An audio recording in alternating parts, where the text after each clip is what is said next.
മത്സ്യബന്ധന മേഖലയിൽ സബ്സിഡി നിർത്തലാക്കിയതിനു പുറമെ ഫിഷറീസ് വകുപ്പ് അധികൃതരുടെ നിഷേധ നിലപാടിലും പ്രതിസന്ധിയിലായി ബോട്ടുടമകളും മത്സ്യത്തൊഴിലാളികളും. ജീവിതം പ്രതിസന്ധിയിലാക്കുന്ന നടപടിക്കെതിരെ പ്രക്ഷോഭത്തിനൊരുങ്ങി മത്സ്യത്തൊഴിലാളികൾ.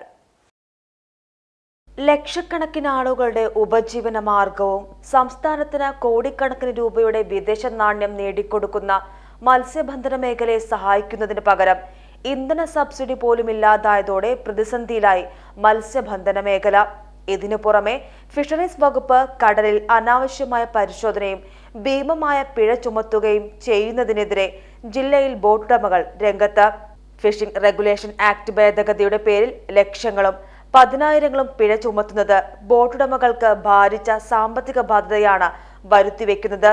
മത്സ്യലഭ്യത കുറഞ്ഞ സീസണിലും ഇത്തരത്തിൽ പിഴ ചുമത്തുന്നത് മൂലം വലിയ നഷ്ടമാണ് ഉണ്ടാകുന്നത്. 12 മുതൽ 15 വർഷം പഴക്കമുള്ള ബോട്ടുകളുടെ രജിസ്ട്രേഷൻ പുതുക്കി നൽകാത്തതും ഈ മേഖലയെ പ്രതിസന്ധിയിലാക്കുന്നുണ്ട്.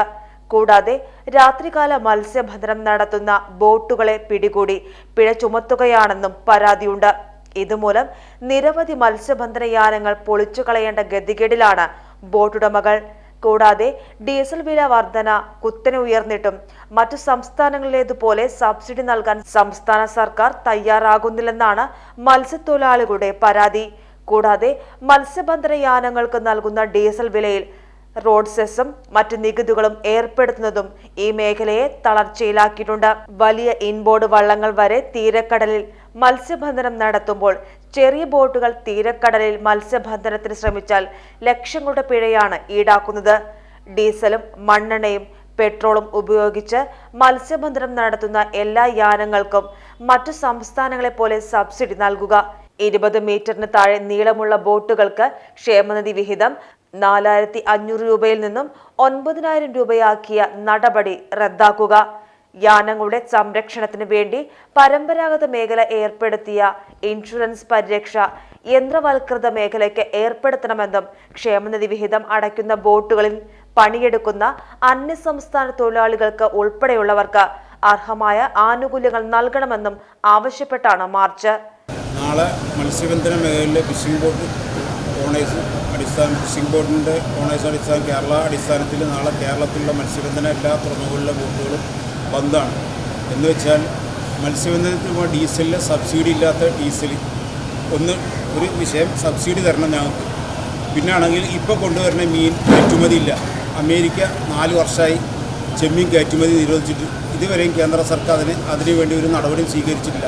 4 വർഷം മത്സ്യബന്ധന മേഖലയിൽ ചെമ്മീൻ ആരും എടുക്കാനാളില്ലാതെ മത്സ്യബന്ധന ബോട്ടുകൾ ഈ വർഷം ആഗസ്റ്റിൽ ഇറങ്ങിയിട്ട് ഇത്രയും കാലത്തിനുള്ളിൽ പണിക്ക് പോകാത്ത ഒരുപാട് ബോട്ടുകളുണ്ട്. പോയ തന്നെ ലക്ഷങ്ങൾ കടായിട്ട് ഇവിടെ കെട്ടിട്ട് കിടക്കുകയാണ് ചെയ്യുന്നത്. ഇതിനൊന്നും സർക്കാരിൽ നിന്നും ഒരു സഹായങ്ങളില്ല. സർക്കാരിൽ നിന്ന് ഏറ്റവും കൂടുതൽ വരുമാനം കിട്ടുന്ന ഒരു മേഖലയാണ് ഫിഷിംഗ് മേഖല. നമ്മളിപ്പോൾ ഡീസൽ അടിച്ചു കഴിഞ്ഞാൽ ഒരു ബോട്ട് ഡീസൽ അടിച്ചു കഴിഞ്ഞാൽ ഏകദേശം ഒരു 1000 ലിറ്റർ ഡീസൽ അടിക്കണമെങ്കിൽ അതിൽ 1 ലക്ഷം റുപ്യ ഡീസലിക്ക് പൈസ വരും. 96,000 റുപ്യ വരുന്നുണ്ട്. അതിൻ്റെ പകുതി പൈസയും കിട്ടുന്നത് സർക്കാരിനാണ്. പക്ഷെ നമ്മൾ കേരളത്തിൻ്റെ പല ഭാഗങ്ങളിലും വളരെ കുറച്ച് ബോട്ടുകൾ 90% ഏകദേശം 10% 15% ബോട്ടുകൾ മാത്രമേ പണിക്കുള്ളൂ. കാരണം ഈ ബോട്ടുകൾ പണിക്ക് പോയി കഴിഞ്ഞാൽ സർക്കാർ വലിയ വരുമാനം കിട്ടണം. അത് മുടങ്ങി കിടക്കണം. കോടികൾ കയറ്റുമതിയിൽ കോടികൾ സർക്കാർ കിട്ടുന്നുണ്ട്. ഇതെല്ലാം സർക്കാർ അന്വേഷിക്കണില്ല. സർക്കാർ തലത്തിൽ നിന്നും ഉദ്യോഗസ്ഥരിൽ നിന്നും നീതി ലഭ്യമാകുന്നില്ലെന്നാരോപിച്ച സംസ്ഥാനത്തുടനീളം ബോട്ട് ഓപ്പറേറ്റേഴ്സ് അസോസിയേഷൻ നേതൃത്വത്തിൽ ഫിഷറീസ് ഓഫീസിലേക്ക് മാർച്ച് നടക്കും. ജില്ലയിൽ പൊന്നാനി ഫിഷറീസ് ഓഫീസിലേക്ക് നടക്കുന്ന മാർച്ചിൽ വിവിധ രാഷ്ട്രീയ പാർട്ടി നേതാക്കൾ സംബന്ധിക്കും. പേജ് ജിവ്നോസ്, Ponnani.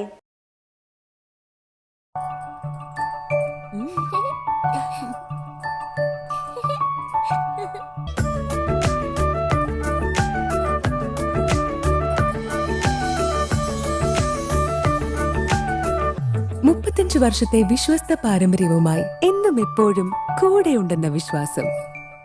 Basit wedding mall, Basith arcade, Poongottukulam, Tirur.